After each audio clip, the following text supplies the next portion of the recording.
ನಾವೀಗ ಹೆಣ್ಮಕ್ಳು ರೊಟ್ಟಿ ತಟ್ಕಂತ ಯೋಗ ಶಾಲೆ ಮನೆಯಲ್ಲೇ ಅಡುಗೆ ಮನೆಯಲ್ಲೇ ಶುರು ಮಾಡ್ಕೊಂಡ್ಬಿಡ್ತೀವಿ.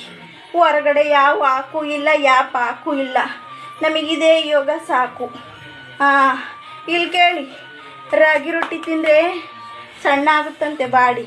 ಅದಕ್ಕೆ ದಿನ ರಾಗಿ ರೊಟ್ಟಿ ತಿಂತಾ ಇದ್ದೀನಿ. ಎಷ್ಟಾಗುತ್ತೋ ಆಗಲಿ. ಹೊರಗಡೆ ಎಲ್ಲ ಕರೀತವೆ, ಓ ನ್ಯೂಟ್ರಿಜನ್ ಕುಡೀರಿ, ಅದು ಕುಡೀರಿ, ಸಣ್ಣ ಆಗ್ತೀರಾ ಅಂತ. ನಮಗೆ ಅದರ ಅವಶ್ಯಕತೆ ಇಲ್ಲ. ನಮಗೆ ಸಾಕು. ಎಷ್ಟೋ ಜನ ನ್ಯೂಟ್ರಿಜನ್ ತೊಗೊಂಡ್ಬಿಟ್ಟು ಹಾಸ್ಪಿಟ್ಲಿಗೆ ಅಡ್ಮಿಂಟ್ ಆಗೋರಿ.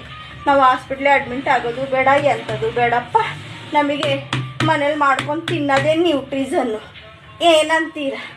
ಬನ್ನಿ ಯೋಗ ಮಾಡೋಣ ರೊಟ್ಟಿ ತಟ್ಕಂತ. ಅಯ್ಯೋ, ದಪ್ಪ ಮಾಡಿರೋ ಗಂಡನೇ ಸಣ್ಣ ಮಾಡಲಿಲ್ಲ. ಏನು ಹೊರಗಡೆ ನ್ಯೂಟ್ರಿಜನ್ ಏನು ಸಣ್ಣ ಮಾಡುತ್ತೆ ನಮ್ಮನ್ನ?